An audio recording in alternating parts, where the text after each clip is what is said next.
Pankaj and I'm back with a new chapter, that is Principles of Management. Okay, so let's start our chapter by first of all guys, learn these two things, that in this chapter we will be studying about principles of management. Management you already know, last class में हम management क्या होती है ये सब पढ़ चुके हैं.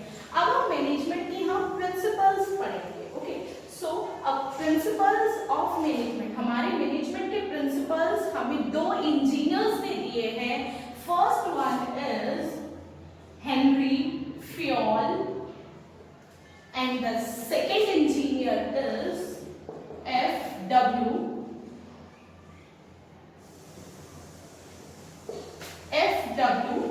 Taylor. Okay, so Henry Fayol is also known as father of and administrative management. F.W. Taylor is known as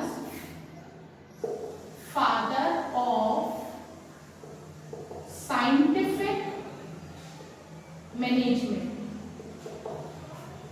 Henry Fayol has given us 14 principles. Total 14 principles दिए हैं हमें हेनरी फ्योल ने, और F.W. टेलर ने हमें 5 तो principles दिए हैं and 8 दी हैं techniques.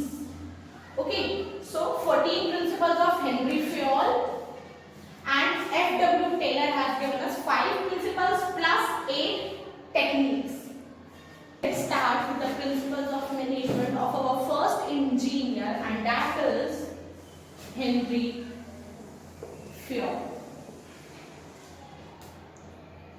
Okay, so first of all guys, Henry Fayol के principles हमें learn करना बहुत difficult हो जाता है. जैसे मैंने आपको अभी बताया टोटल 14 प्रिंसिपल्स हैं. अब आप लर्न कैसे करोगे 14 प्रिंसिपल्स? इसके लिए अब आपके सामने चीट कोड है. जैसे मैंने आपको प्रॉमिस किया था कि मैं आपको through out the business studies cheat code से ही पढ़ाऊंगी, ताकि आपकी जो लर्निंग है वो इजी हो जाएगी. बिजनेस स्टडीज थ्योरेटिकल सब्जेक्ट है, हमें उसे इजी बनाना है.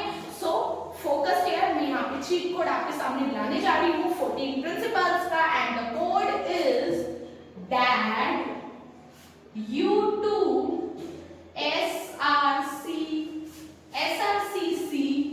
so easy.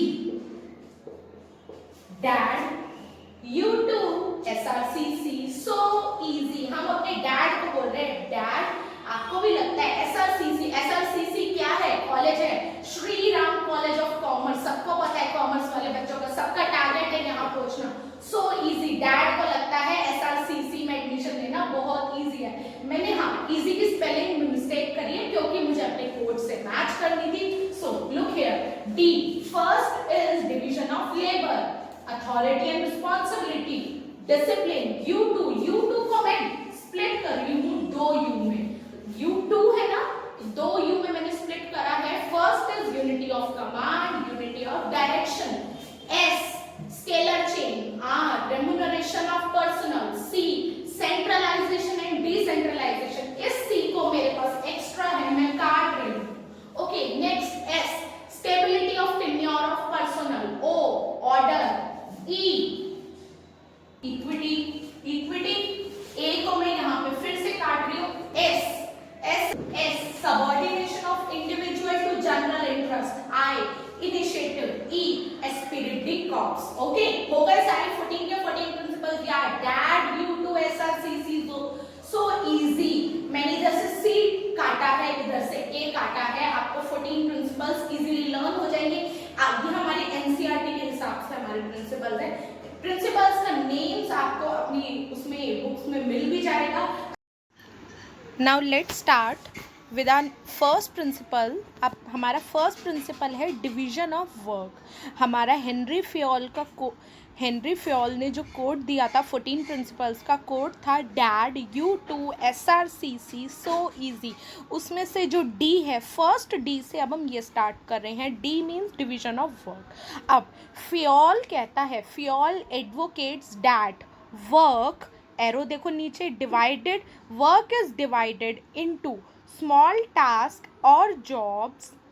Sub division, work को डिवाइड करा है, काम को। फ्योल कहता है कि अपनी ऑर्गेनाइजेशन के काम को छोटे छोटे टास्क में, छोटे छोटे जॉब्स में डिवाइड कर दो, बांट दो सारे एम्प्लॉयज़ में। Sub division makes each task simpler and easier. ये जो सब डिवीजन होता है ये हमारे टास्क को सिंपल, हमारे काम को इजी बना देता है, सिंपल बना देता है। जैसे कि एक काम को अगर 10 लोग करेंगे तो वो काम 10 लोग काम करेंगे तो वो आसान हो जाएगा, काम सिंपल हो जाएगा। नीचे देखिए, work of all kinds, blue line में, work of all kinds must be allocated. काम ऐसे डिस्ट्रीब्यूट किया जाए, ऐसे एलोकेट किया जाए, ऐसे दिया जाए। किसको दिया जाए? टू कैपेबल, जो बंदा जो कैपेबल हो, काम को करने लायक हो, एक्सपीरियंस हो, उसके पास एक्सपीरियंस होना चाहिए काम का, न्यू बिगिनर नहीं होना चाहिए। और स्पेशलाइज्ड पीपल को दिया जाए। स्पेशलाइज मीन्स जो उस काम में बिल्कुल निपुण हो। ओके, एग्जाम्पल देखो, जैसे वुड कटिंग हम एक इंडिविजुअल को दे रहे हैं, जॉइनिंग असेंबलिंग एक को दे रहे हैं, पॉलिशिंग अलग को दे रहे हैं, फिनिशिंग टच अलग को दे रहे हैं। इससे क्या होगा?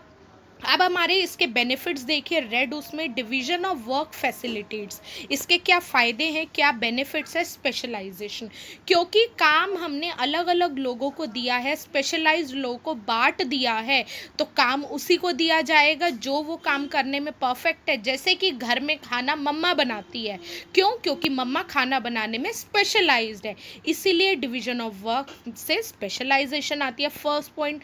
Second point is improves efficiency. हमारी एफिशिएंसी अच्छी होती है ऑर्गेनाइजेशन की। एफिशिएंसी का मीनिंग क्या बताया था? एफिशिएंसी मीन्स काम हो रहा है, टाइम पर हो रहा है और बिना किसी वेस्टेज के हो रहा है, तो एफिशिएंसी आती है। Third is increases speed of accuracy. हमारी एक्यूरेसी आती है, काम सही होता है और वो जल्दी होता है, क्योंकि मम्मा खाना बनाएगी तो जल्दी बनाएगी ना, और कोई खाना बनाएगा तो वो धीरे बनाएगा, लेट बनाएगा। Okay, so next is adverse consequences. अब इसके अगर डिवीजन ऑफ वर्क हम फॉलो ना करेंगे तो इसके कॉन्सिक्वेंसेज, क्या नुकसान होंगे? सबसे पहले एफिशिएंसी नहीं आएगी, स्पेशलाइजेशन भी नहीं आएगी। Third is chances of duplication of work. हमारा काम में डुप्लीकेशन हो सकता है, जैसे कि अगर हम काम को बांट कर नहीं चलेंगे, हमें पता ही नहीं है कि कौन सा काम कौन सा पर्सन करेगा, तो क्या होगा? काम को कोई भी पर्सन कोई भी काम कर देगा, कोई भी, फिर तो इससे ये तो नहीं पता लगेगा ना कि किसने क्या काम करा है। इसलिए काम को डिवाइड करके चलना चाहिए, डिवीजन ऑफ वर्क। यही फ्योल ने प्रिंसिपल दिया है। Okay, next is authority and responsibility. Authority का मीनिंग होता है blue box, right of superiors. Authority mean जो सुपीरियर्स हैं उनका जो राइट है, पावर है, to get exactness from their subordinates, ताकि वो सुपीरियर्स जो हैं वो अपने सबॉर्डिनेट्स को जो भी काम दे उनको वैसा ही वो उन्हें ऑर्डर्स दे सके, इंस्ट्रक्शंस दे सके। This is authority. रिस्पॉन्सिबिलिटी क्या होती है? हमारी ड्यूटी, हमारी obligation for the performance of the job assigned. हमें जो भी काम दिया गया है उस काम को पूरा करना हमारी रिस्पॉन्सिबिलिटी है, हमारी ड्यूटी है, हमारी ऑब्लिगेशन है, हमारी जिम्मेदारी है। ओके, अथॉरिटी और रिस्पॉन्सिबिलिटी दोनों को एग्जिस्टिंग होती है, ब्लू एरो से नीचे। अब को एग्जिस्टिंग मीन साथ साथ चलनी चाहिए, और इन दोनों में पैरिटी होनी चाहिए। पैरिटी मीन्स बैलेंस, इक्वल होना चाहिए। अथॉरिटी और रिस्पॉन्सिबिलिटी इक्वल होनी चाहिए। मतलब फॉर एग्जांपल, अगर मैंने किसी पर्सन को अथॉरिटी दिया, पावर दिया, राइट दिया है, तो उसको मैं उसी काम की रिस्पॉन्सिबिलिटी भी दूंगी कि आप पहले ये काम पूरा करोगे, और फिर इस काम को करने के बाद आप अपने उसको रिस्पॉन्ड भी करोगे, अपने सुपीरियर को रिस्पॉन्ड भी करोगे। ठीक है, आप उनको रिवर्ट बैक भी करोगे कि आपने काम करा या नहीं करा। ओके, तो अथॉरिटी और रिस्पॉन्सिबिलिटी हमेशा बराबर होनी चाहिए। अगर अथॉरिटी ज़्यादा है रिस्पॉन्सिबिलिटी से तो वो अनलाइकली सिचुएशन है, सिचुएशन अच्छी नहीं है।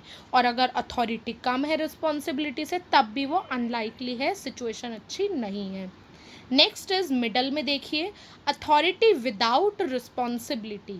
अगर अथॉरिटी अथॉरिटी तो है पर रिस्पॉन्सिबिलिटी नहीं है, leads to irresponsible behaviour. For example, मेरे पास काम करने की पावर तो है पर मेरे ऊपर कोई ये नहीं बैठा, रिस्पॉन्सिबिलिटी नहीं है कि मेरे को किसी को रिस्पॉन्स भी देना है, मुझे किसी को रिवर्ट भी करना है, तो मैं क्या करूँगी, काम करूँ या ना करूँ वो मेरी मर्जी, उससे मैं इररिस्पॉन्सिबल हो जाऊँगी। ओके, अब रिस्पॉन्सिबिलिटी विदाउट अथॉरिटी, अब मेरे पास सिर्फ रिस्पॉन्सिबिलिटी है पर अथॉरिटी नहीं है, makes the person ineffective. For example, अब मुझे कोई काम करना है, मेरे को किसी पर्सन ने, मेरे को मेरे मैनेजर ने ये काम दे दिया, ये आपकी रिस्पॉन्सिबिलिटी है, आप ये काम करो, पर उस काम में जो जो मुझे डिसीजंस लेने हैं मेरे पास उसकी अथॉरिटी नहीं है कि मैं वो डिसीजन ले ही नहीं सकती, तो उससे मैं इनइफेक्टिव हो जाऊंगी। तो इसीलिए अथॉरिटी और रिस्पॉन्सिबिलिटी दोनों बराबर चलनी चाहिए, तभी सब कुछ सही होता है। Okay, next is discipline.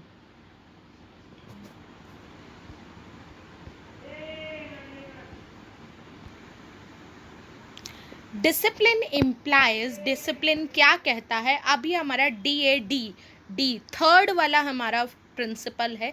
Discipline क्या कहता है, डिसिप्लिन कहता है फर्स्ट पॉइंट सिंसेरिटी होनी चाहिए, ओबीडियंस होनी चाहिए और रिस्पेक्ट होनी चाहिए अथॉरिटी की। मतलब अथॉरिटी जो भी हमें पावर है हमारे पास, जो भी हमारे राइट्स हैं, आप उसके लिए सिंसेयर रहो, ओबीडियंस रहो, ओबीडियंट रहो, आप उनको ओबे करो, उस अथॉरिटी को ओबे करो और उसकी रिस्पेक्ट करो। ये कहता है हमारा discipline principle. Second point is observance of rules and regulations of the enterprise. Enterprise means organisation, हमें ऑर्गेनाइजेशन के जो भी रूल्स और रेगुलेशंस है उनको ऑब्जर्वेंस करना है, मीन्स ऑब्जर्व करना है, अच्छे से उनको मानना है। Okay, third point is subordinate should respect there superiors and ओबे देयर ऑर्डर्स। सबॉर्डिनेट होता है छोटा वाला, नीचे वाला, सुपीरियर होता है उससे ऊपर वाला। सबॉर्डिनेट को जो भी सुपीरियर ऑर्डर्स देगा वो उसकी रिस्पेक्ट करेगा और उनको ओबे करेगा, मानेगा। फोर्थ पॉइंट है an important requisite for smooth running of an enterprise. Discipline एक इम्पॉर्टेंट रिक्विजिट है, एक ऐसी कंडीशन है जो कि बहुत ज़रूरी है अगर हमें अपनी ऑर्गेनाइजेशन की फंक्शनिंग, रनिंग स्मूथ रखनी है, तो डिसिप्लिन होना ही चाहिए। फॉर एग्जांपल, स्कूल में भी, क्लास में भी टीचर क्या कहती है, पढ़ाई तभी अच्छी हो पाएगी, तभी स्मूथ हो पाएगी जब क्लास में डिसिप्लिन होगा। तो इसी तरीके से एंटरप्राइज की भी स्मूथ रनिंग, स्मूथ फंक्शनिंग तभी होगी जब डिसिप्लिन होगा ऑर्गेनाइजेशन में, एंटरप्राइज में। Okay, last is blue line. Discipline is not only required on path of subordinates but also on the path of management. Discipline सिर्फ subordinates के लिए ही ज़रूरी नहीं है पर management को भी discipline में रहना ज़रूरी है। Okay, so next is dad U2। अब U2 में फर्स्ट U आता है हमारा यूनिटी ऑफ कमांड। कमांड क्या होता है, ऑर्डर्स देना, इंस्ट्रक्शंस देना। कौन देगा, सुपीरियर देगा, किसको देगा, सबऑर्डिनेट को देगा। यूनिटी ऑफ कमांड कहता है, यूनिटी मीन्स एक एकता, सिमिलैरिटी होनी चाहिए कमांड देने में। इसका मतलब ये है कि एक one superior is equal to one subordinate. सबसे ऊपर आपका लिखा है एक सुपीरियर क्या, एक ही सबऑर्डिनेट होना चाहिए। सुपीरियर सबऑर्डिनेट, नीचे देखो एरो है, सुपीरियर के नीचे arrow subordinate. Superior will give orders and instruction to his one subordinate. Okay, आप नीचे डायग्राम में देखो, नीचे सेल्स और फाइनेंस वाले दो मैनेजर्स हैं, तो सेल्स वाले अपने सबऑर्डिनेट को ऑर्डर देगा, फाइनेंस वाला सेल्स वाले के सबऑर्डिनेट को ऑर्डर नहीं दे सकता। इसका मतलब क्या आया कि one superior is equal to one subordinate. Okay, अब इसके ऊपर देखिए डायग्राम के ऊपर, no employee therefore should receive orders and instructions from more than one boss. कोई भी एम्प्लॉय कोई भी जो एम्प्लॉय होगा, सबॉर्डिनेट होगा, उसको ऑर्डर्स एंड इंस्ट्रक्शन एक बॉस से ज़्यादा नहीं मिलेंगे। क्यों? अब आप एक बात बताइए, आपके बहुत सारे बॉस हो जाएंगे, या अगर किसी सबॉर्डिनेट के बहुत सारे बॉस हो गए तो वो किसकी बात मानेगा? वो कंफ्यूज हो जाएगा, लड़ाइयाँ शुरू हो जाएंगी, कॉन्फ्लिक्ट्स हो जाएंगी, मैनेजर्स आपस में लड़ेंगे, तू मेरा काम कर, तू मेरा काम कर, मैनेजर्स की ईगो क्लैश होगी, तूने मेरा काम नहीं करा, इसका काम कर दिया, उनकी ईगो क्लैश हो जाएगी। तो ये प्रिंसिपल ज़रूरी है कन्फ्यूजन हटाने के लिए, कॉन्फ्लिक्ट्स हटाने के लिए एंड ईगो क्लैशेस को अवॉइड करने के लिए। Okay, now orange line, if he or she receive orders and instructions from more than one boss, अगर उसको सबॉर्डिनेट को एक बॉस से ज़्यादा पर्सन से ऑर्डर्स और इंस्ट्रक्शंस कमांड मिलती है तो क्या होगा? कंफ्यूज हो जाएगा। First point, second point, chaos create हो जाएगा, मेसअप हो जाएगा, वो एक्सक्यूज़ देने स्टार्ट कर देगा। हाँ जी सर, मैंने ये काम इसलिए नहीं करा क्योंकि मेरे पास दूसरे सर का भी काम था, तो ये गलत है ना, वो एक्सक्यूजेस देने स्टार्ट कर देगा। और फोर्थ पॉइंट इज लड़ाइयाँ होनी स्टार्ट हो जाएंगी, कॉन्फ्लिक्ट्स हुआ करेंगे, तूने मेरा काम नहीं करा, तूने इसका काम क्यों करा, like this only. Okay, next is benefits. Unity of command के क्या बेनिफिट्स होते हैं, क्या फ़ायदे होते हैं? Subordinates will get exact orders and instructions, subordinate को एग्जैक्ट ऑर्डर्स मिलेंगे, एग्जैक्ट इंस्ट्रक्शंस मिलेंगे कि हाँ आपने ये काम करना है, ऐसे करना है, इसको आपको रिस्पॉन्ड करना है, उनको कन्फ्यूज़न नहीं रहेगी। Next is fixing of responsibility will be easier. Responsibility fix करना, हम ईजिली रिस्पॉन्सिबिलिटी फिक्स कर सकते हैं कि हाँ भाई इस काम करने, ये काम करने की रिस्पॉन्सिबिलिटी इस पर्सन की है, इस काम को करने की रिस्पॉन्सिबिलिटी इस पर्सन की है। Okay, third point is orders and instructions of every boss will be honoured. Her boss के इंस्ट्रक्शंस और ऑर्डर्स को ऑनर किया जाएगा। ओके, अच्छे से माना जाएगा, ओबे करा जाएगा। नेक्स्ट इज कोई ईगो क्लैशेस नहीं होंगे, कोई कंफ्यूजन नहीं होगी एम्प्लॉयज़ में, सबॉर्डिनेट्स में। Okay, next is unity of direction. U2 था तो नेक्स्ट U आता है हमारा यूनिटी ऑफ डायरेक्शन। अच्छा, अब देखिए यूनिटी ऑफ डायरेक्शन में हमारे पास तीन चीज़ें आती हैं। मिडल में देखिए, first is authority, responsibility and accountability. सबसे पहले तो आप मीनिंग समझिए अथॉरिटी, रिस्पॉन्सिबिलिटी और अकाउंटेबिलिटी का। अथॉरिटी होती है power, right to do work.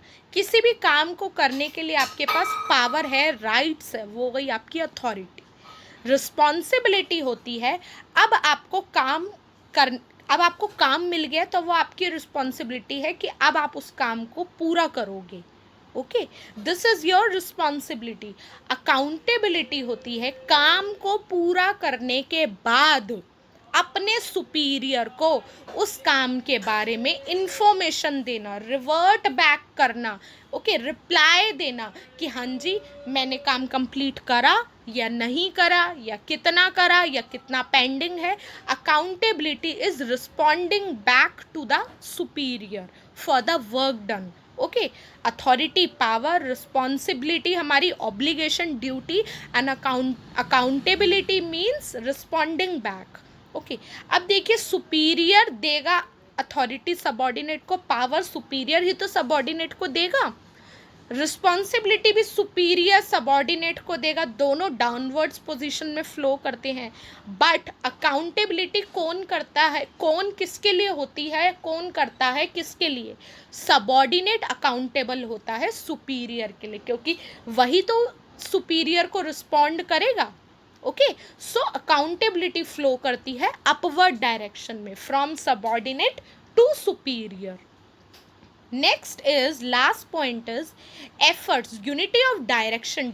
Unity of direction हमारी कहती है कि हमारे एकता होनी चाहिए हमारे काम करने के तरीके में, जैसे कि efforts of all members of the organisation should be directed towards common goal.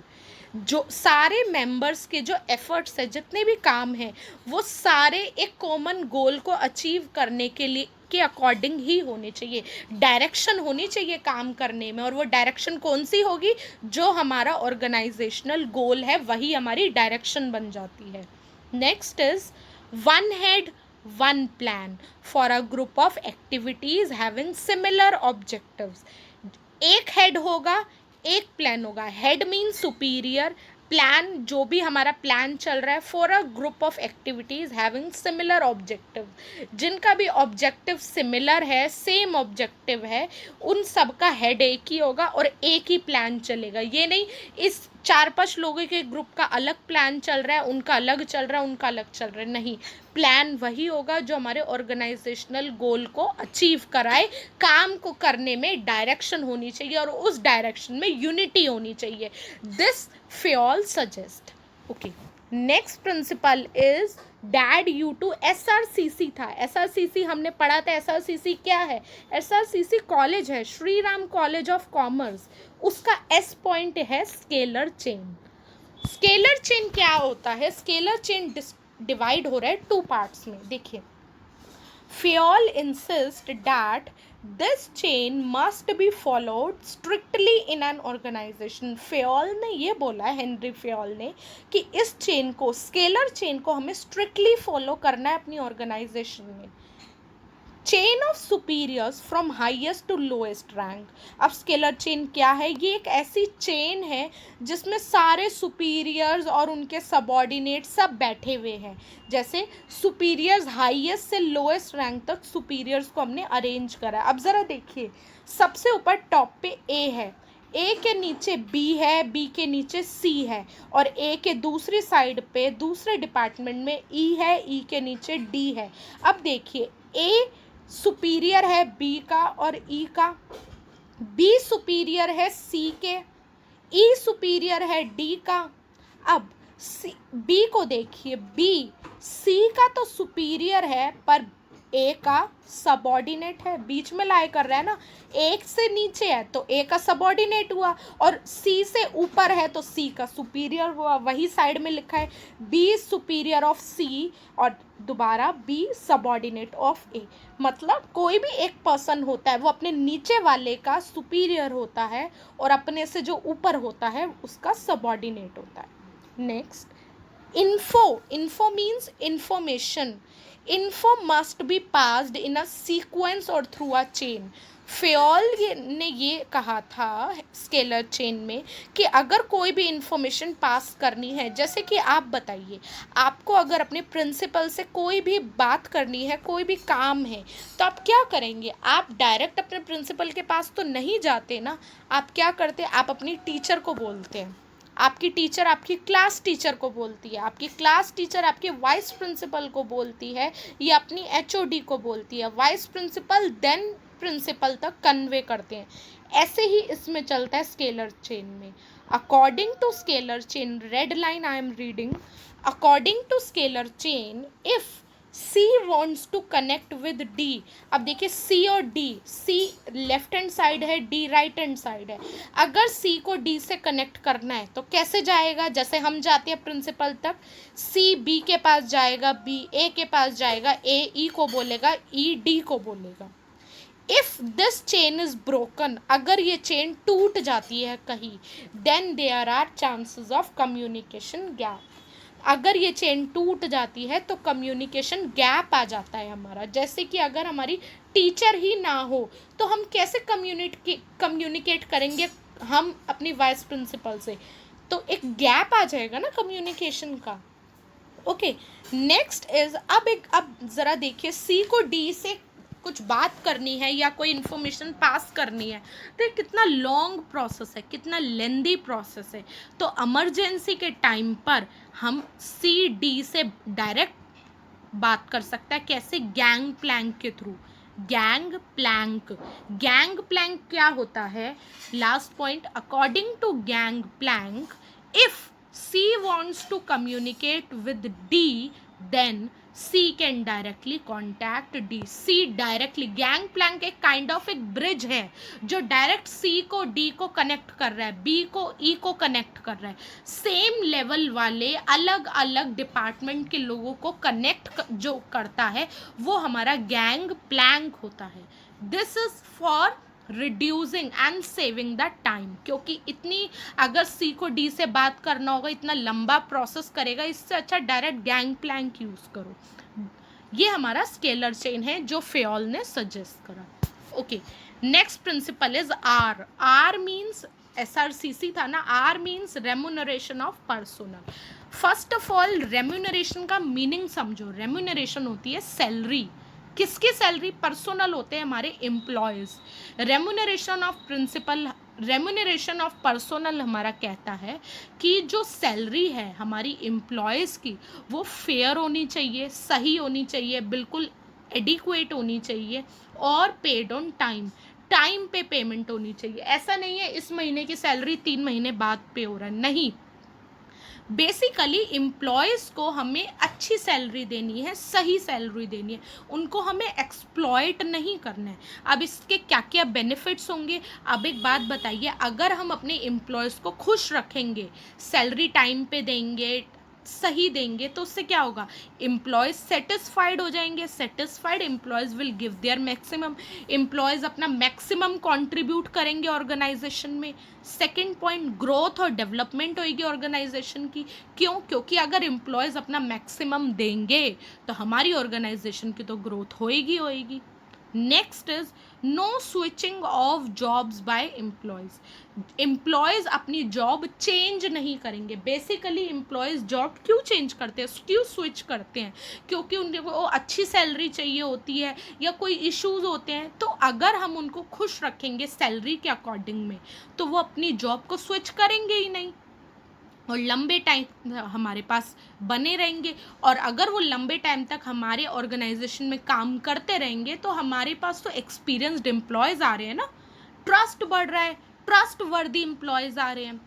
Okay, so blue box में एक बार देखिए, फेयोल ऑल्सो रिकमेंडेड, फेयोल ने ये भी कहा प्रोविजन ऑफ अदर बेनिफिट्स, कुछ अलग अलग बेनिफिट्स भी दो। बेसिकली हमें अपने एम्प्लॉयज़ को खुश रखना है सैलरी के टर्म्स में, उनको फ्री एजुकेशन दो, उनके चिल्ड्रन को या उनकी फैमिली मेम्बर्स है या उनको ट्रेनिंग दो, मेडिकल और उनको मेडिकल फैसिलिटीज़ दो, रेजिडेंशियल फैसिलिटीज़ दो, होम की, घर का, टू वर्कर्स, अपने वर्कर्स को खुश रखो सैलरी के according. Okay, next principle is C. C means centralisation and decentralisation. अच्छा, इसमें देखिए सेंट्रलाइजेशन का मतलब होता है सेंट्रल कर लेना। हमने अपनी पावर जो है सेंट्रल कर ली। सेंट्रल मीन्स जब हमें ये पता है हमारे 3 लेवल्स होते हैं, top level, middle level, lower level. जब सारी की सारी पावर टॉप लेवल के हाथों में आ जाती है, सिर्फ टॉप लेवल अपने पास रखते हैं, सारी पावर कन्फाइन करके रखते हैं, कंसंट्रेट करके रखते हैं सारी पावर, सारी रिस्पॉन्सिबिलिटी, उसे हम कहते हैं centralisation. Okay, centralisation means confinement and concentration of all the power and responsibilities in the hands of top level। अच्छा, अब डिसेंट्रलाइजेशन क्या हो गया? डिसेंट्रलाइजेशन हो गया उसका अपोजिट। टॉप लेवल ने जो पावर है, रिस्पॉन्सिबिलिटीज है, वो डिस्ट्रीब्यूट कर दी, डेलीगेट कर दी, बांट दी, डिस्पर्स कर दी, किस और हैंड ओवर कर दी, किसको कर दी? मिडल को और लोअर लेवल को। Okay, this is decentralisation. अब ये देखना, ये डिसीजन लेने, अब हमारे डिसीजंस देखिए, हमारे एंटरप्राइज में, हमारे बिजनेस ऑर्गेनाइजेशन में 2 तरीके के डिसीजंस होते हैं। एक होता है मेजर डिसीजन। मेजर डिसीजंस होते हैं बड़े बड़े, जैसे प्लान्स हो गए, ऑब्जेक्टिव्स हो गए। ओके, बड़े बड़े डिसीजंस होते हैं। और एक डिसीजन होता है रूटीन डिसीजन, जो डेली बेसिस का होता है। अब एरोज में देखिए, अगर मेजर डिसीजन और रूटीन डिसीजन दोनों टॉप लेवल लेगा तो वो क्या हो गया? सेंट्रलाइजेशन। और अगर मेजर डिसीजन टॉप लेवल लेगा और रूटीन डिसीजन कौन लेंगे? डेली बेसिस के डिसीजन मिडल और लोअर लेवल लेगा, तो this is known as decentralisation. Okay, next C तो हमारा कट गया था SRCC का। अब आता है सो में आता है सो इजी था ना। सो मीन्स एस में हम पढ़ रहे हैं subordination of individual to general interest. अब ये बोल रहा है इंडिविजुअल होता है हमारा खुद का, और जनरल क्या हो गया, हमारा ऑर्गेनाइजेशन का इंटरेस्ट। हमें अपने खुद के इंटरेस्ट को अपने ऑर्गेनाइजेशन के इंटरेस्ट के नीचे रखना है। हमें ये मान के चलना है बीइंग अ एम्प्लॉय, मुझे ये मान के चलना है बीइंग एन एम्प्लॉय, मुझे मान के चलना है कि मेरा जो इंटरेस्ट है, मेरा पर्सनल इंटरेस्ट, मेरा इंडिविजुअल इंटरेस्ट, मेरा इंडिविजुअल ऑब्जेक्टिव मेरे ऑर्गेनाइजेशन के ऑब्जेक्टिव के नीचे रहेगा। क्यों? अगर ऑर्गेनाइजेशन का एम फुलफिल हो जाता है, अगर फॉर एग्जांपल ऑर्गेनाइजेशन का एम है प्रॉफिट को मैक्सिमाइज करना, प्रॉफिट बढ़ाना, अगर ऑर्गेनाइजेशन का एम प्रॉफिट मैक्सिमाइज हो जाता है और मेरा एम है ज़्यादा से ज़्यादा रेमुनरेशन कमाना, ज़्यादा से ज़्यादा सैलरी कमाना, तो अब एक बात बताइए, अगर ऑर्गेनाइजेशन का प्रॉफिट मैक्सिमाइजेशन का, प्रॉफिट बढ़ाने का एम फुलफिल हो जाता है तो हमारी तो सबकी सैलरी बढ़ी जाएगी ना, वर्कर्स की, एम्प्लॉयज़ की, चाहे वो बोनस के फॉर्म में बढ़े, चाहे इंसेंटिव्स के फॉर्म में बढ़े। तो subordination of individual to general interest हमें यही कहता है कि हमें अपने इंटरेस्ट को अपनी ऑर्गेनाइजेशन के इंटरेस्ट के नीचे रखना है। हमें ये मान के चलना है अगर हम एम्प्लॉय हैं तो ये मान के चलना है कि अगर ऑर्गेनाइजेशन का इंटरेस्ट फुलफिल होगा, ऑर्गेनाइजेशन का गोल फुलफिल होगा, तो इंडिविजुअल का गोल, एम्प्लॉयज़ के पर्सनल गोल तो अपने आप ही फुलफिल हो जाएंगे। ओके, सो अब इसमें देखिए blue box, first blue box देखिए, employ should surrender, employ surrender कर दे अपना personal interest before general interest. Okay, surrender कर दे अपना खुद का interest. Next blue box, interest of an organisation should take priorities, organisation का इंटरेस्ट प्रायोरिटी ले over interest of individual employ, ये भी मैं आपको समझा चुकी हूँ। थर्ड बॉक्स देखिए, the goal of organisation must not sacrifice, organisation का गोल सेक्रीफाइस नहीं करना चाहिए। individuals can achieve their objectives when organization prospers। अब वो बोल रहे हैं इंडिविजुअल्स तो अपना गोल अचीव तभी कर लेंगे जब ऑर्गेनाइजेशन प्रॉस्पर करेगी, जब ऑर्गेनाइजेशन का गोल फुलफिल होगा। अब इसके नीचे एग्जांपल है, देखिए, if individual's objective is to earn more remuneration, remuneration means salary, अभी पीछे पड़ा है, अगर इंडिविजुअल एम्प्लॉयज़ का ऑब्जेक्टिव है उनको ज़्यादा सैलरी कमानी है, and organisation is having financial crisis, crisis means कमी, फाइनेंशियल मीन्स पैसे की, अगर ऑर्गेनाइजेशन को पैसों की कमी हो रही है, फाइनेंशियल क्राइसिस आए हुए हैं, दिक्कतें आई हुई है, तो क्या होगा, then individual must sacrifice his interest. तो इंडिविजुअल उस अपने मैनेजर को जाके ये नहीं कहेगा कि मेरे को नहीं पता आपको चाहे कमी आई हुई है या नहीं आई हुई, फाइनेंशियल क्राइसिस है या नहीं है, मेरे को तो मेरी सैलरी बढ़ाओ, नहीं। इंडिविजुअल जो बीइंग एन एम्प्लॉय वो वेट करेगा, वो ये सोचेगा कि जब ऑर्गेनाइजेशन फाइनेंशियल क्राइसिस से बाहर आएगी, when organization will come out from financial crisis, then he can achieve his objective। तो उसको तो अपने आप ही फिर तो वो जाके बोल सकता है ना कि मेरी सैलरी बढ़ा दो, या फिर उसको बोनस मिल जाएगा या इंसेंटिव्स मिल जाएगा। तो बेसिकली कहने का मतलब ये है कि इंडिविजुअल, हर एम्प्लॉय को अपना इंटरेस्ट, अपना फ़ायदा, अपना एम, अपना ऑब्जेक्टिव सरेंडर करना चाहिए। किसके लिए? ऑर्गेनाइजेशन के गोल के लिए। सबसे पहले ऑर्गेनाइजेशन है, अगर ऑर्गेनाइजेशन का गोल फुलफिल होगा तो हमारा गोल तो खुद ही फुलफिल हो जाएगा। अब इसके पॉजिटिव इफेक्ट्स देखिए, अचीवमेंट ऑफ ऑर्गेनाइजेशनल गोल, हमारा ऑर्गेनाइजेशनल गोल अचीव हो जाएगा अगर इंडिविजुअल्स अपने खुद का इंटरेस्ट जनरल इंटरेस्ट के नीचे रखेंगे। जनरल इंटरेस्ट मीन्स ऑर्गेनाइजेशन का interest. Second point is coordination between individual and organisational goal, organisation के गोल में और इंडिविजुअल के गोल में कोऑर्डिनेशन रहेगा। ओके, मिल के चलेंगे दोनों। Next is consequences of violation. अब अगर ये प्रिंसिपल वायलेट होता है, टूटता है, तो इसकी क्या दिक्कतें, क्या कॉन्सिक्वेंसेज आएंगे। सबसे पहला तो ऑर्गेनाइजेशनल गोल अचीव नहीं होगा। Next, even employees will also suffer in long run. लंबे टाइम में फिर इंडिविजुअल भी सफ़र करेंगे।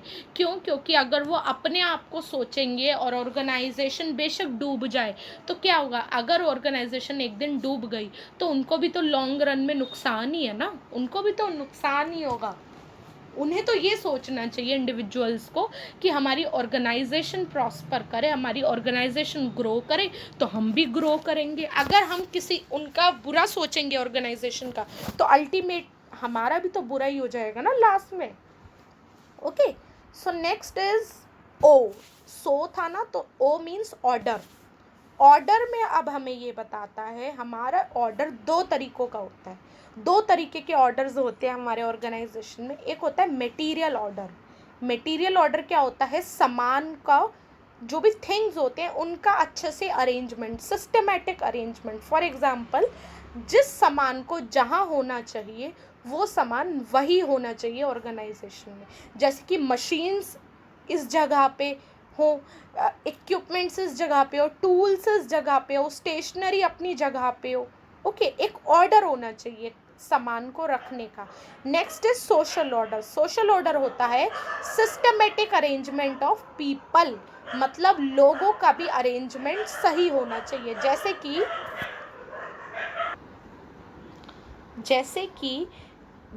जैसे मैनेजर हो गया, मैनेजर अपने कैबिन में हो, ओके, एम्प्लॉयज़ अपनी सीट पे हो। ऐसा ना हो जो स्वीपर हो, स्वीपर वॉशरूम के बाहर हो, ओके, पियन हो वो हम गेट पे हो, क्लर्क हो गए। मतलब सबका एक ऑर्डर होना चाहिए, जिस पर्सन को जहाँ होना चाहिए सबको उस तरीके से वो अरेंज हुए हुए हों systematically. Fayol insists that there must be a fixed place to keep all materials and things used in the organization.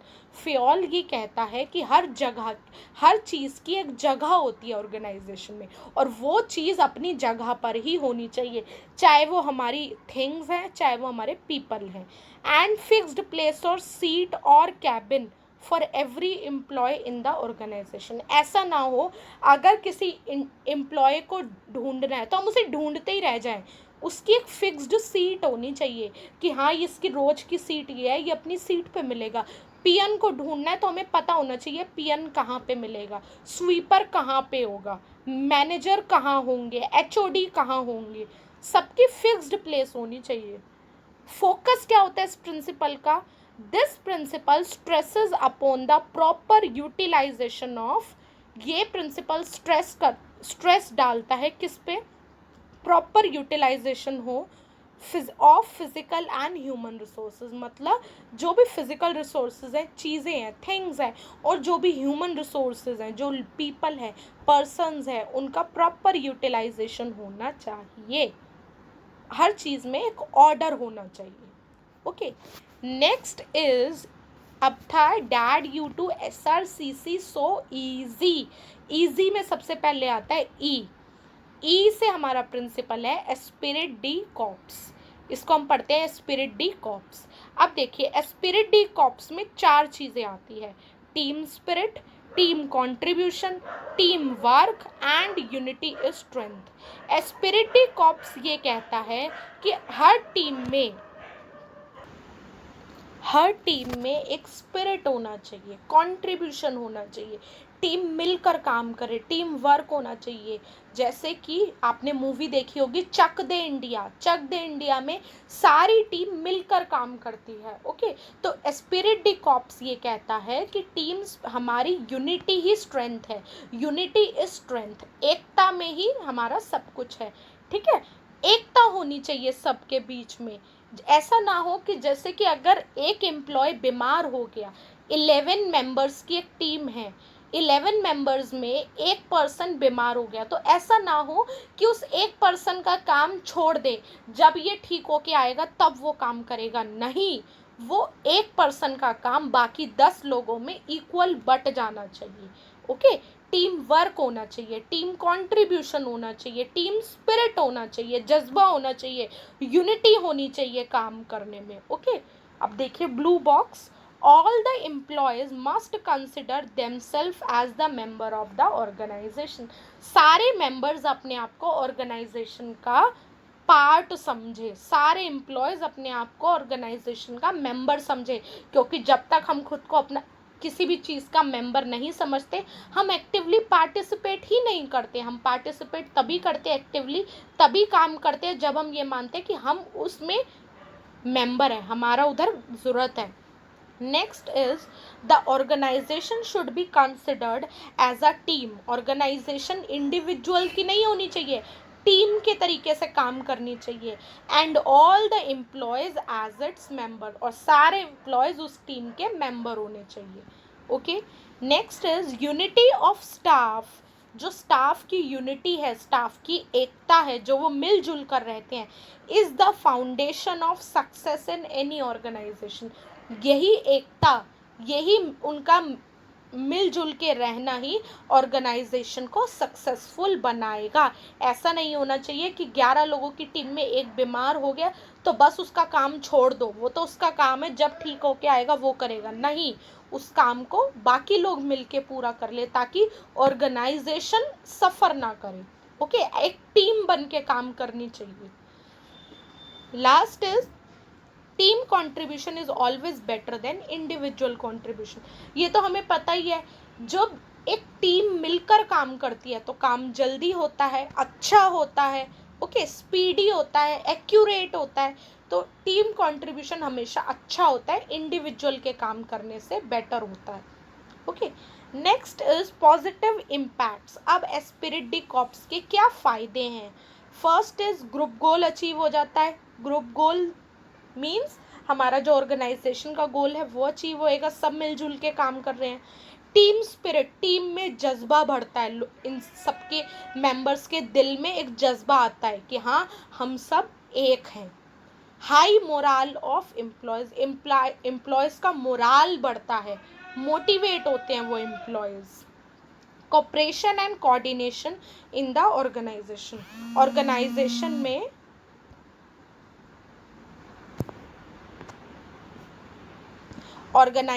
में कोऑर्डिनेशन आता है, कोऑपरेशन आता है मेंबर्स के बीच में।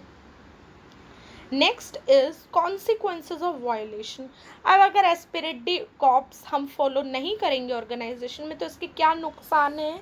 First is organisational goal achieve नहीं होगा, कोई मिलकर काम नहीं करता, काम रह जाएगा। Conflicting environment in the organisation, हमेशा लड़ाई होती रहेगी, अगर मिलजुल कर सब नहीं रहेंगे तो लड़ाइयाँ होती रहेंगी ऑर्गेनाइजेशन में। Third point is lakhs maximum participation from employ. Employees का मैक्सिमम पार्टिसिपेशन नहीं निकल कर आएगा, वो बस अपना अपना हिस्से का काम करेंगे, पूरा बाकियों का काम सफ़र करेगा। ओके, मैक्सिमम पार्टिसिपेशन नहीं निकल के आएगा, लड़ाई होगी, मन मुटाव होगा, हार्मनी नहीं होगी, ये सारी चीज़ें दिक्कतें आती है। तभी बोला जाता है यूनिटी इज स्ट्रेंथ, सब मिलजुल कर काम करो towards the attainment of group goal, towards the attainment of organisational goal. Next is E के बाद ए कट गया था, आपको बताया था। नेक्स्ट इज एस, एस था कोड में, एस में आता है stability of tenure of personnel. अब पर्सोनल हमें पता है एम्प्लॉयज होते हैं, हमने रेम्यूनरेशन ऑफ पर्सोनल में पढ़ा था। स्टेबिलिटी क्या होता है? स्टेबल हो, यूनिफॉर्मिटी हो, टू रिटेन, रिटेन मीन्स हम बना कर रखे, यूनिफॉर्मिटी रखे। टेन्योर होता है टाइम पीरियड, एम्प्लॉयज़ का टाइम पीरियड हम ऑर्गेनाइजेशन में रिटेन करके रखे, बचा कर रखे। ओके, यूनिफॉर्मिटी आनी चाहिए, ऐसा ना हो कि हम एम्प्लॉयज़ को हर अगले साल में चेंज कर दें, नहीं, एम्प्लॉयज़ का टाइम पीरियड ऑर्गेनाइजेशन में रिटेन करके रखना है, उनको जॉब सिक्योरिटी देनी है। टर्नओवर होता है, next point is turnover should be minimised. Turnover होता है जो जल्दी जल्दी जॉब्स चेंज करना, जॉब से निकाल देना, ये कम होना चाहिए। हम ऐसा कम से कम होना चाहिए कि ऐसा ना हो, फ्रीक्वेंट टर्नओवर्स नहीं होने चाहिए, टर्मिनेशंस नहीं होने चाहिए, टर्मिनेशंस मीन जॉब से टर्मिनेट कर दिया, निकाल दिया। ट्रांसफ़र नहीं, ज़्यादा से ज़्यादा ट्रांसफ़र नहीं होने चाहिए, क्योंकि ऐसा ना हो ना अभी कोई एम्प्लॉय अपनी किसी अपनी उस पर अपनी पोस्ट पे आके अभी तो उसमें परफेक्शन आई है, वो एक्सपीरियंस हुआ है, स्पेशलाइज्ड हुआ है, अब आपने उसको दूसरी जगह चेंज कर दिया या उसका ट्रांसफ़र कर दिया दूसरे डिपार्टमेंट में, फिर वो वहाँ सीखेगा, टाइम वेस्ट होगा। तो basically stability of tenure of personnel principle हमारा कहता है कि हमें एम्प्लॉय के टाइम पीरियड को कुछ टाइम, लंबे टाइम तक मेंटेन रखना है ऑर्गेनाइजेशन में, बार बार चेंजेस नहीं करने, उसको जॉब से हटाना नहीं है, उसका ट्रांसफ़र नहीं करना एक डिपार्टमेंट से दूसरे डिपार्टमेंट में। अब अगर हम ऐसा करेंगे तो इसके क्या बेनिफिट्स हैं? अगर हम stability of tenure of personnel principle follow करते हैं तो क्या बेनिफिट्स हैं? Develop sense of belongingness towards the organisation, employees के अंदर एक सेंस आएगी ऑफ बिलोंगिंगनेस। बिलोंगिंगनेस होता है कि हाँ ये ऑर्गेनाइजेशन हमारी है, तो हमारे अंदर वो सेंस आएगी कि हाँ ये हमारी ऑर्गेनाइजेशन है। Okay, next is improves the efficiency of employees. जब एम्प्लॉयज़ अपनी ही जगह पे काफ़ी सालों से काम करते करते स्पेशलाइज्ड हो गए, एक्सपीरियंस हो गए, तो उनसे वो एफिशिएंट बन जाएंगे, वेस्टेज कम से कम होगा रिसोर्सेज का, क्योंकि अब वो स्पेशलाइज्ड हो चुके हैं। एम्प्लॉय सेटिस्फाई रहेंगे, हाँ भाई वो एक पोस्ट पे अच्छे अपने काम को अच्छे से करते आ रहे हैं। अकाउंटेबिलिटी अच्छी रहेगी, अकाउंटेबिलिटी हमने पढ़ा था, रिस्पॉन्डिंग बैक, एम्प्लॉयज़ को पता होगा कि उनको अपने कौन से मैनेजर को रिस्पॉन्ड करना है, वो अपने कौन से मैनेजर के लिए अकाउंटेबल है। ओके, नेक्स्ट सेव्स टाइम, बार बार आप टर्मिनेट नहीं करेंगे, बार बार टर्नओवर नहीं करेंगे और ट्रांसफ़र नहीं होगा बार बार, तो इससे टाइम भी तो बचेगा ना। Next topic is consequences of violation. अब अगर ये प्रिंसिपल हम फॉलो नहीं करते तो दिक्कतें आएंगी। फिर क्या आएंगी? ऑर्गेनाइजेशन का गोल अचीव नहीं होगा, हर साल आप और एम्प्लॉयज़ ही चेंज करते रह जाओगे और कुछ नहीं मिलेगा आपको। हर साल न्यू एम्प्लॉयज़ आएंगे, आप उनको सिखाओगे, एक साल होगा, फिर आप उनको फिर उन्हें चेंज कर दोगे, फिर न्यू एम्प्लॉयज़ आएंगे, फिर उन्हें सिखाओगे, तो ऑर्गेनाइजेशन का गोल तो अचीव नहीं होएगा ना। एम्प्लॉयज़ पार्टिसिपेट भी नहीं करेंगे, लैक ऑफ एम्प्लॉयज़ पार्टिसिपेशन, उन्हें पता ही है कि हाँ भाई थोड़े टाइम बाद ही हमें हटा ही देंगे, तो वो भी अपना मैक्सिमम नहीं देंगे, वेस्टेज होगी। एक बार इस एम्प्लॉय को ट्रेन कर रहे हो, एक बार दूसरे को कर रहे हो, एक बार तीसरे को कर रहे हो, वेस्टेज कितनी होगी, डिससेटिस्फैक्शन आएगी। और एम्प्लॉयज़ को यही रहेगा कि हम तो जितना मर्जी कर ले इस ऑर्गेनाइजेशन के लिए, हमें तो ऑनर किया ही नहीं जाता, तो डिससेटिस्फैक्शन आएगी एम्प्लॉयज़ में। ऐड टू कॉस्ट, जब हम बार बार अपने एम्प्लॉयज़ चेंज करेंगे, ओके, बार बार चेंज करेंगे बार बार, तो कॉस्ट तो बढ़ेगी ना। इंटरव्यू की कॉस्ट हो गई, जितनी भी चीज़ों की कॉस्ट होती है, पैम्पलेट्स छपवाने की या जितनी भी एडवर्टाइजमेंट करने की कॉस्ट होती है, सारी कॉस्ट आएगी। तो इसीलिए पर्सोनल की टाइम पीरियड काफ़ी लंबे टाइम तक हमें रिटेन करके रखना है ऑर्गेनाइजेशन, जल्दी जल्दी भगाना नहीं है अपने एम्प्लॉयज़ को। Next is initiative, this is second last topic, initiative. Initiative means thinking out and executing the plan. Initiative क्या होता है? अपना खुद आप पहले अपना पैर बढ़ाओ, taking the first step with self motivation is a trait. सबसे पहले आप खुद ही इनिशिएटिव लो। फॉर एग्जाम्पल, मम्मा ने बोला, आपके घर में मम्मा ने बोला ये काम है, कौन करेगा? मैंने सबसे पहले उठ के बोला हाँ मैं करूँगी, तो ये हो गया इनिशिएटिव लेना। आप खुद से आगे बढ़ के कह रहे हो कि हाँ ये हम काम करेंगे। Okay, means thinking out and executing the plan. पहले सोचना और उस काम को सबसे पहले खुद ही कर देना, इनिशिएटिव लेना, खुद अपना पहला स्टेप उठाना। अब it gives immense satisfaction to employees को जब वो इनिशिएटिव लेते हैं ना किसी भी काम को करने में, सबसे पहले खुद करते हैं, तो उनके अंदर सेटिस्फैक्शन आता है। क्यों? क्योंकि हम स्कूल में भी थे, जब टीचर पूछती थी कि बेटा कौन रीडिंग करेगा, हम सबसे पहले हम अपना हैंड रेज करते थे, तो वो क्या होता है, वो इनिशिएटिव ही तो है। तो जो बच्चा रीडिंग करता था वो बड़ा खुश होता था। तो इसी तरीके से जो एम्प्लॉय सबसे पहले इनिशिएटिव लेके काम करेगा तो वो सेटिस्फाई होगा, वो खुश होगा। Second box, employees in an organization must be given an opportunity to take some initiative in making and executing. Employees को ये अपॉर्चुनिटी हमें देनी चाहिए कि हाँ भाई कौन इस काम को करेगा. ओके, अपॉर्चुनिटी दो कि वो खुद से इनिशिएटिव ले. जैसे मैनेजर ने बोला 11 इंडिविजुअल की टीम में ये काम है, कौन करेगा. तो हर कोई ऐसे नहीं होना चाहिए, हम नहीं कर रहे, छोड़ो ना. इंडिविजुअल्स को, एम्प्लॉयज़ को खुद बोलना चाहिए, I will do this work, मैं ये काम करूँगा. ओके, इनिशिएटिव लेने की उनको अपॉर्चुनिटी तो दो, तभी तो वो इनिशिएटिव लेंगे. Next is, so managers must welcome the suggestion and ideas of the employees before framing the plan. अब जब एम्प्लॉयज़ इनिशिएटिव ले रहे हैं तो मैनेजर्स भी प्लान को फ्रेम करने से पहले, प्लान को बनाने से पहले एम्प्लॉयज़ का सजेशन ले. ओके, आइडियाज़ उनके कंसिडर करें, क्योंकि वो खुद इनिशिएटिव लेके बताएंगे कि काम को आप ऐसे करेंगे तो ज़्यादा अच्छा होगा, ऐसे करेंगे तो ज़्यादा अच्छा होगा, ये मेरी अप्रोच है, यहाँ मेरा ये है, ये चीज़ें मुझे पता है, ये मेरा एक्सपीरियंस है. तो मैनेजर को प्लान फ्रेम करते टाइम अपने एम्प्लॉयज़ को भी कंसिडर करना चाहिए. अब अगर ये ऐसा करेंगे, पॉजिटिव इफेक्ट्स क्या आएंगे? सेंस ऑफ बिलोंगिंगनेस बढ़ेगी कि हाँ भी हम भी इस ऑर्गेनाइजेशन का हिस्सा है, हम भी पार्ट है, हमें भी वैल्यू दी जाती है, और एम्प्लॉयज़ हमारे सेटिस्फाई रहेंगे. अब इसके नेगेटिव इफेक्ट्स क्या होंगे? अगर इनिशिएटिव कोई भी इंडिविजुअल, कोई भी एम्प्लॉय इनिशिएटिव नहीं लेगा तो उस एम्प्लॉय में फ्रस्ट्रेशन रहेगी अंदर. जैसे कि एक टीम में 11 लोगों की टीम में एक ही पर्सन है जो इनिशिएटिव लेता है, तो बाकी के लोग उससे फ्रस्ट्रेट रहेंगे, चिढ़ते रहेंगे, जेलसी फील करेंगे कि सारा काम तो यही करता है, मैनेजर तो सबसे ज़्यादा इसी से ज़्यादा लिंक है, तो उनके अंदर फ्रस्ट्रेशन रहेगी.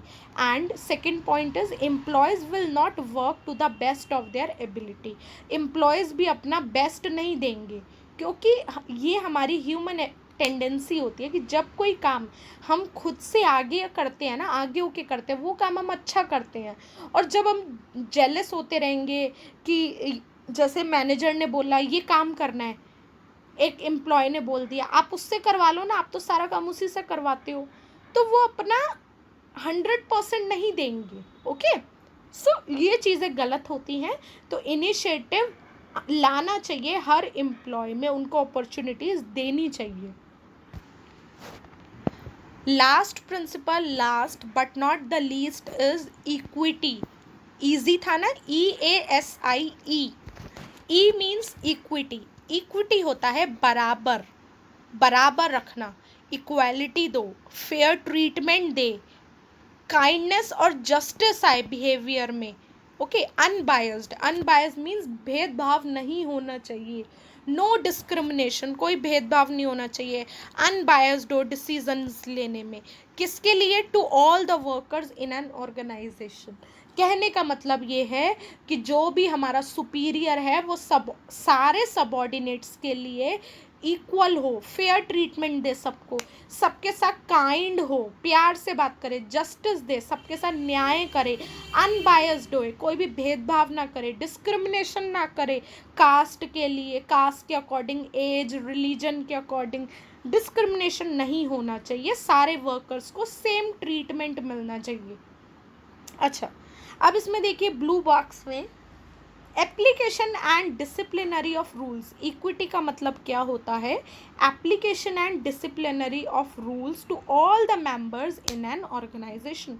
सारे मेंबर्स, जितने भी मेंबर्स हैं ऑर्गेनाइजेशंस में, वो सेम रूल्स फॉलो करें. सेम रूल्स अप्लाई होने चाहिए सबके लिए सेम डिसिप्लिन होना चाहिए. ये नहीं कि ये तो मैनेजर का पर्सनल लिंक में है या फैमिली रिलेशन में तो इसको अलाउड है, बाकी सारे काम बाकियों को नहीं है. नहीं, इक्विटी होना चाहिए. सारे वर्कर्स बराबर के हकदार हैं हर सेम ट्रीटमेंट के. Second is, no discrimination at same level और with respect to age, caste, sex और रिलीजन एक्सेट्रा. कोई भी डिस्क्रिमिनेशन नहीं होना चाहिए सेम लेवल पे. मीन्स सारे सबऑर्डिनेट्स है तो सबके साथ सेम तरीके का व्यवहार हो.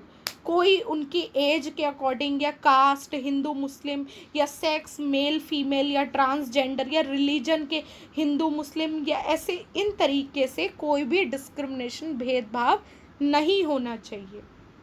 Third is equity does not mean, अब इक्विटी का मतलब ये नहीं होता कि अगर हमें सेम ट्रीटमेंट देना है तो same salary to the PN and same salary to the CA, ऐसा मतलब नहीं है कि पीएन और सीए को सेम सैलरी मिले क्योंकि सबको बराबर रखना है, बट जो सेम लेवल के लोग हैं उनको बराबर रखना है। सीए और पीएन में तो दर्जे का डिफरेंस है ना, तो उन्हें बराबर नहीं रखना, हमें सीए को बराबर रखना है, पीएन को बराबर रखना है। ओके, अब इसके पॉजिटिव इफेक्ट्स क्या आते हैं इक्विटी के? एम्प्लॉयज़ हमारे सेटिस्फाइड रहते हैं, मोटिवेट रहते हैं, हमारे एम्प्लॉयज़ बूस्टअप होता रहता है उनका मोराल एम्प्लॉय, क्योंकि उनको पता है कि ऑर्गेनाइजेशन में उनके साथ कुछ भी गलत नहीं हो रहा, तो उनका मोराल हाई होता है, बूस्टअप होता है, और इससे टर्नओवर भी कम होता है।